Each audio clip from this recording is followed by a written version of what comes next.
Okay, hello, I'm Shanae, and today I'm going to talk about the use of blogs in education. And I decided to talk about this because I really enjoy blogging, and that's actually one of the main reasons why I chose this module. I like it that we get the freedom to work whenever, as long as it's due in Monday at midnight. We can work any time of day, any day of the week.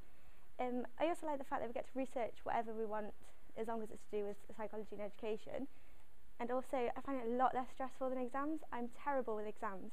I find that you learn something for 12 weeks of a semester or something? You learn all that, and then it's just like, right, here's one test, and that's how we're going to mark you. And I like the way with the blogs that each week we get to do something, and even if we do something bad one week, it's not as bad as a whole exam just going wrong on one day.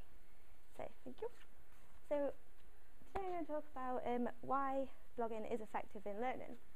And these are three things that I think are the most important. You might have some more ideas, but I think that active learning, the entertainment factor, and also because it's a very social way of learning, that's why I find most effective.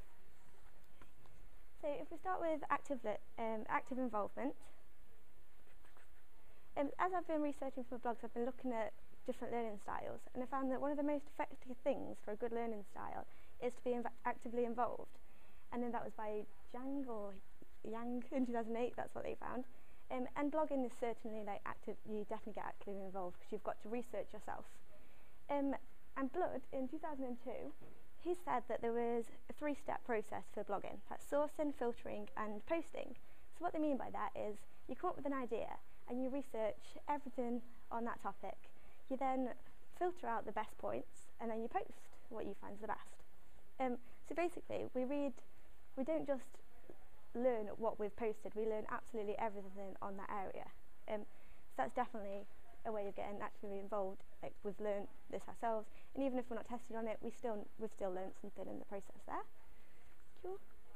Another thing that I find quite important for a good learning style is the entertainment factor.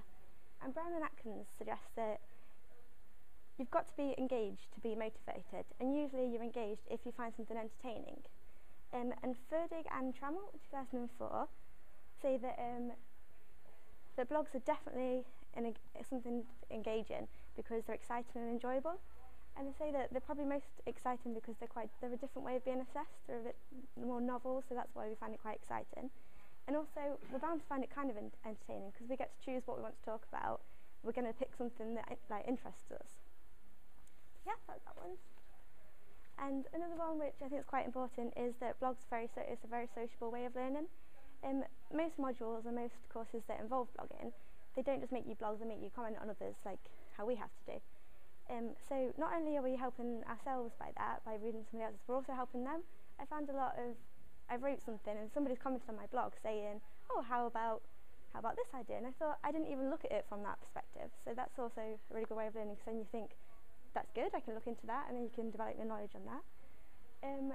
Cager and Bull in 2003, they actually found that blogging is really good for shy students. I think I can relate to this quite well because in a class I'm probably not the one to be putting my hand up and say this is what I think, but on a blog I can just write, I can express my opinion there. So a lot of shy students, especially at schools, might not want to say, because especially kids, they might feel like they probably get laughed at for something they'd say if they express their opinion, but on a comment they'll probably feel a bit more relaxed with that. Another thing is, in classes there's a limited time and a limited space. So what I mean by this is in a class it usually goes on for about an hour, so not every single student will get to express their opinion, whereas in a blog there's all the time in the world that you can read it, so everybody can say what they want to, and the teachers can read everybody's if they want to. Also there's a limited space, so you can only fit a certain amount of people in the classroom, whereas online everybody again can write everything.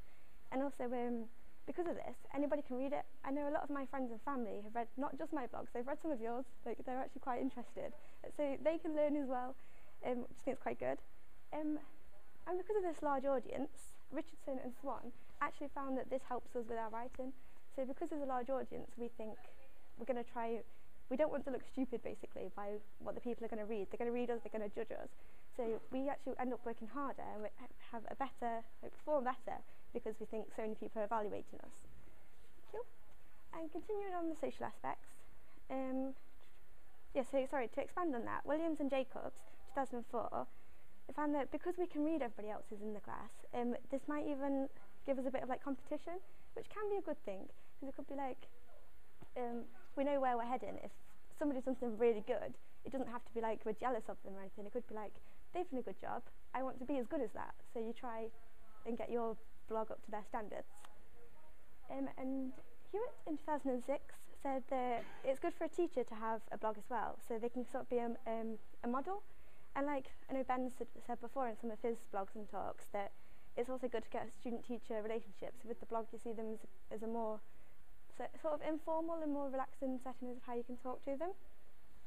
And Trigwell and Prosser in 1991 said that it's really important to get people to ask questions, because if you're asking questions you're going to get a better understanding.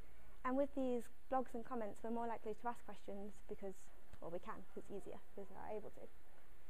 Cool. So yeah, to conclude, I think that blogging is an effective learning style because we're more actively involved. It's novels, it's quite exciting, and also because of the social aspects that come with it. So yeah, thank you. Any questions?